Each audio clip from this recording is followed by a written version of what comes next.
I'm going to set this up. So Kai is going to do the actual presentation. Like Scott said, that I'm in the public management area. I'm not a environmental person per se. But I look at the issue, this water issue in China from, I would say, three perspectives as a public management scholar. Now, one is that this is an issue of collaboration. It's really an issue of network, because when you talk about a watershed, it goes through different regions. So it has to involve different governments. So it has to have people on the table. Like Patricia said, the type of people, stakeholders get together, so have a network, communicate, negotiate. So that's one issue. So we look into the efficiency or effectiveness or efficacy of a network. So that's one issue that public management scholars are interested in. The second issue is money. In general, we are talking about an area, the environmental area in general, there's a lack of resources. In many places, the water pricing is very, very low. Water companies tend to be losing a lot of money in China. So how to generate enough resources for environmental protection? That's another issue we're interested in. The third issue is particularly important. I think it's probably one of the most important issues in the environmental area in China is leadership issue. Now, many people talk about in China we have economic reform for the past 30 years. The system had been much, much better. But if you look at deep inside, it is still a man-controlled system. You have to have a group of people who are willing to do this. So really, who are these people? Now, what are the differences between this group and other groups? We really don't know. So it is a leadership issue in China. If you want to have this thing move forward, you have to have a group of people. So we're looking into that issue as well. So these are the three management issues we're looking at, but this, again, is a policy issue as well. We say that, because I hear the question of, from legal perspective, whether we can get people get together, whether we have a law and regulation. Now, I have a book with me about this program called Eco-Compensation. This is a book about what kind of eco-compensation law and policy that have been implemented in China for the past 5 to 10 years. Now, the writer, the author of this book, tell me this is only about 30% of the law and the policy. In fact, if you think about that, it's about 100 of them. It's not about whether we have law and policy or not. Really, it's about how to implement them. Now, that is the key. Now, another issue is particularly about Dongjiang River. Is now everybody talk about Jiangxi, so one province in China that where Dongjiang River, once goes through. This is there is a particular policy there that's from that province that say that this protecting Dongjiang River is a political responsibility of government official. Now, the question some of you ask about, whether we have a law or not. Yes, we have a law, we have a legal framework on how to do it. At the same time, also you have a political responsibility of doing it. And you will think that's going to be enough to supply clean, sufficient amount of water to Hong Kong, right? But everyone say, well, that's not the case. The issue is really the motive of the people in the area. That's whether they want to do this or not. It's come down to one thing in China if you talk about motive. You know what is it? The money. Okay, the money. So not only you have to have the money, you also have to have the money in the long term consistently. Okay, so we are going to look into this program called eco-compensation, which basically is the money to allocate financial resources. But this is the case in Fujian, not in Dongjiang. Dongjiang is going to have a one. It being in plan for a long time.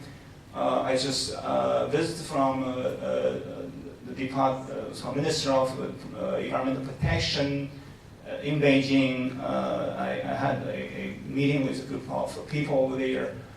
It is in their key interest of doing this, but the talk of doing this had been going on for a long time, but they still could not reach agreement. Obviously, Sue had mentioned this is for political reasons and for many other economic and administrative reasons as well. But yes, on the Chinese side, they are interested in doing this because they treat this as a political responsibility. But locally, it's very difficult to do that. So this maybe, just maybe this example from Fujian will provide us a model. So I would like my colleague to talk about this. Thank you very much.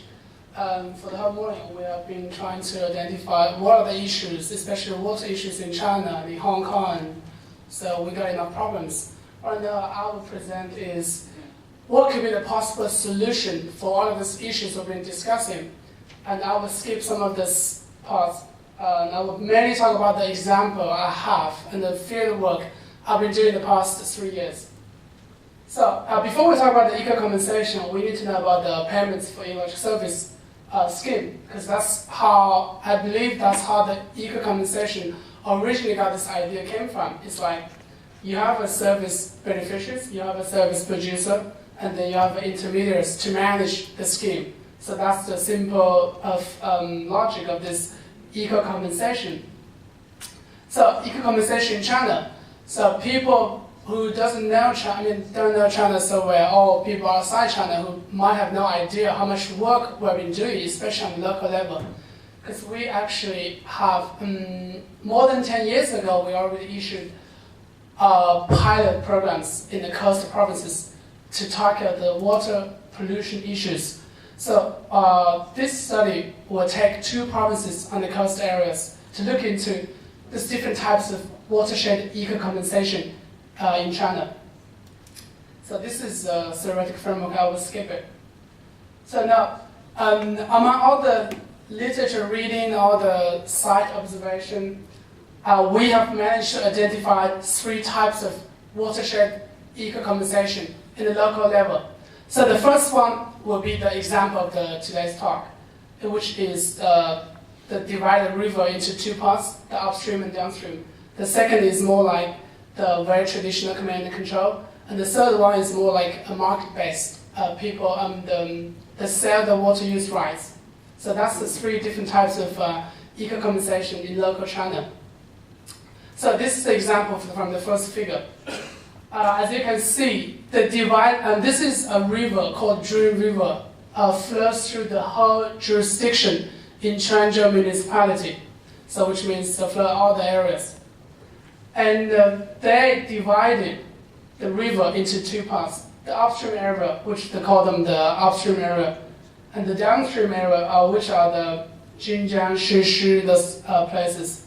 So what they did is, they asked those governments, like Hui'an, Jinjiang, Shishi, those governments, you have to pay annually amount of money to the upstream area governments for them to adopt sustainable practice, for example, to build up the environmental infrastructure facilities, to protect the water resource for the industrial use, also the drinking water source as well. So that's how they do it. And this is also the network firms. I will skip this.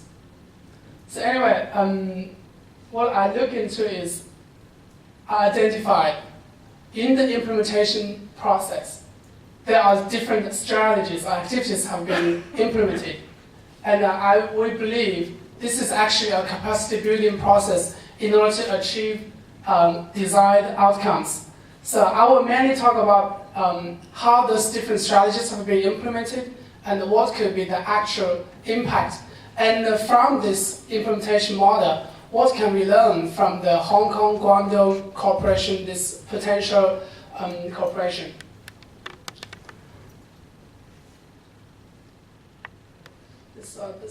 So anyway, yeah. So when I was looking into this implementation of the program, see how this program formulated and how this program being implemented, because this program has been in place for almost 10 years now. So I went into the field. I did a lot of interviews and the site observation. So I realized that at the beginning of the program, the most important strategy is actually controlling. That is a very typical Chinese thing. You need to have these mandates and directives from the higher level authorities. So we consider that is actually a very, very important strategy to bring people, especially to bring the relevant stakeholders on board, to have this perception, talk about the issues. However, that strategy is only effective in bringing people together. When you actually come to discuss things, to make decisions, that doesn't work anymore. So that's very interesting. And then when you come down to implementing the program, we found mobilizing strategy and the brokering are the most famous, most effective strategies. The reason is because all this program is about where you're getting resources to do the work need to be done. Apparently, the mobilizing resources, which is a municipality government, mobilizing different resources for the upstream area governments to invest in sustainable environment programs. For example, they will ask the downstream area governments to allocate their financial resources before the end of March every year. So this is a special account. You have to make sure all of your money have to be in this account. If you do not do that, because every year there is a financial transfer. So it's like if you did not transfer money into this account on time, then you won't get the financial transfer from the municipal government. So far, this strategy is very, very effective in terms of getting people especially the relevant stakeholders, to put the money in this account on time. Because once the money is in place, the municipality will tell the upstream area, okay, you can start planning your projects. What kind of projects you want? What's the budget? What kind of technology you need? So then, when they're done the planning, so the money will be there, and the projects will be there, and all the relevant solutions will be there. However, we found negotiating and facilitating are not so effective. I mean, these are supposed to be very effective strategies in the Western context, but in China this is not the case. And why? Because this is in one municipality jurisdiction. Basically, those counties and cities, they're all, in terms of administrative ranking, they're on the same level. So they have no jurisdiction power to say, you need to do what I say, because we're on the same level. And secondly, they basically have no experience in terms of negotiating and bargaining, because they've never done it before. So it's always from top to the bottom. So they don't know how to do it. So what they can do is, like, if they have a dispute, they don't talk to each other. They go to the municipality government. So, okay, I think I'm paying too much, or I think I'm being underpaid, so what should we do? So often the negotiation and bargaining process will be led by the municipality. So there's always like a middleman in this table to monitor the negotiation, and they eventually solve the issues. So which we found that's very interesting. In terms of participation, that's still very limited impact, because, as you know, all of these issues are still considered like this is a local government issues.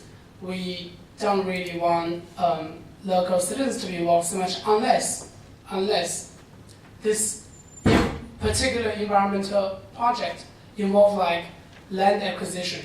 they want to people move in order to build wastewater facility. So that will probably have some very limited level of participation. And we found the most effective strategy is actually system thinking. How we're going to plan this project.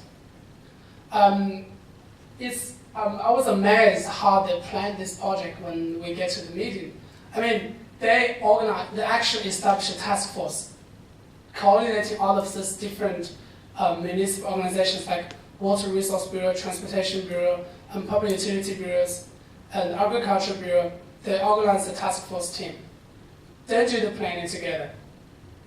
They actually say, for example, even right at the beginning, how you divide the water, especially the quantity, to sell to the downstream area governments, they immediately brought the Water Resource Bureau in, say, why don't you come up with a plan to do this for us? So they never did all the work by themselves. And also, clearly, they stated, they put this program into the 5 years plan. So it's like, whether there's some new leaders coming, new leadership or not, it's been pretty much written on the government law. It's the government annual report every year. So for the past 10 years, this program has been like growing from 30 million RMB to like 300 million RMB now. So this has been tremendously successful, and especially to some of these counties, especially counties from the upstream area governments, and they have been extremely successful in getting external funding from the provincial and from the central level. So that's and they have been very, very enthusiastic in this program. And now, the more I get to know is, I found from my hometown is from the central part of China, and some of my friends, their hometown from the inland China. They're all adopting this scheme now. It's like, we don't want to rely on the financial transfer from the central level or from the provincial level. We actually need to think about how we're going to mobilize our own resources for this water pollution issues. And this is a very, very successful program. The jurisdiction mobilize their own resources to to treat their own problems. So I remember during my defense, Professor Valentine asked me this question. So think about give you a scenario. What about what would you do if you have to apply this program in Hong Kong and Guangdong? And I thought about that. I think that's actually a very good example because the one tricky issue is this is a transboundary issue. It's one country, two system. And I would consider if you want to really set up a program in between Guangdong and Hong Kong, definitely you need to get the central government involved, for sure. Because given the fact that the two parties have been talking about for so long, even in that book, the Jiangxi province is way up on the upstream area. I mean, even like 11 years ago, they have noticed that this is the work we need to do to protect the water resource for Hong Kong people. However, they never get any pay. I mean, they were asked to do that. It's because this is a political assignment. And in that case, it's like, I would do it, but how much I would do it, I can't guarantee because I don't have enough resources, especially for Jiangxi province, that's not a rich province. So if Patricia said, how are we going to get people sit together to talk about it?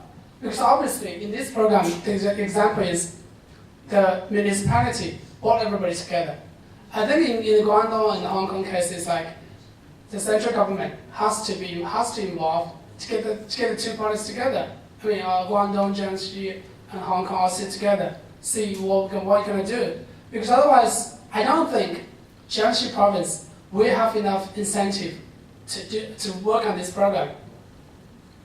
So I think that could be the starting point to contribute. What could be the possible solutions for Hong Kong to solve the Hong Kong's water issues?